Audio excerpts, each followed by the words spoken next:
আসতে পারি? আসুন আসুন। হ্যাঁ বলেন, কি হয়েছে আপনার?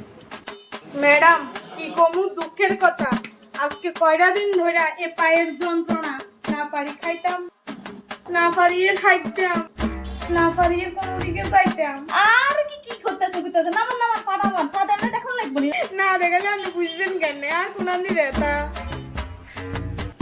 তাই দেখি ম্যাডাম, আমার তো পায়ে ব্যথা, আপনার কানের ভিতরে মুখের ভিতরে কি লিখে দিয়েছে আছে? আরে দিয়েতাছি না, চেকআপ করতেছি চেকআপ। ও আচ্ছা। কিছু ওষুধ লিখে দিতে আসি, এডি আমনে যে জায়গায় ব্যথা পাইছে সেই জায়গায় লাগাইবেন। খারাপের ওষুধ, বমির ওষুধ। দেখেন, এটা ডেলি 2 চামচ করে 3 বেলা, ঠিক আছে? আর এটা গুলি খাইবেন, ঠিক আছে? আর কিন্তু এটা ডেলি 3 বেলা করে আপনি যে জায়গা ব্যথা আছে এই জায়গা লাগাইবেন। আচ্ছা ম্যাডাম, তাইলে আমি যাই। ঠিক আছে, আপনি আইতেন পারেন আজকে। আচ্ছা ম্যাডামে তো কইছে যে জায়গা ব্যথা পাইছি এই জায়গা তো ওষুধটা লাগাইবার লাগে, আমি একটু লাগাই দিই দেখি ব্যথা কমেনি। এবার ব্যথা কমবো।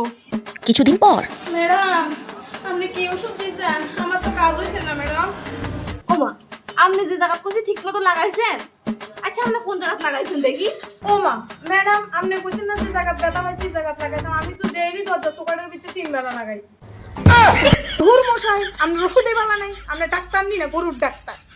আরে আপনারা সোগাটের মধ্যে লাগাইতে কি কইছে? আপনারা তো পায়ের ব্যথা মানে যে জায়গা ব্যথা মানে কি, তাহলে যে জায়গার মধ্যে ব্যথা পাইছেন ওই জায়গা লাগাবেন। সোগাটের মধ্যে আপনারা কে লাগাবেন লাগি কইছে?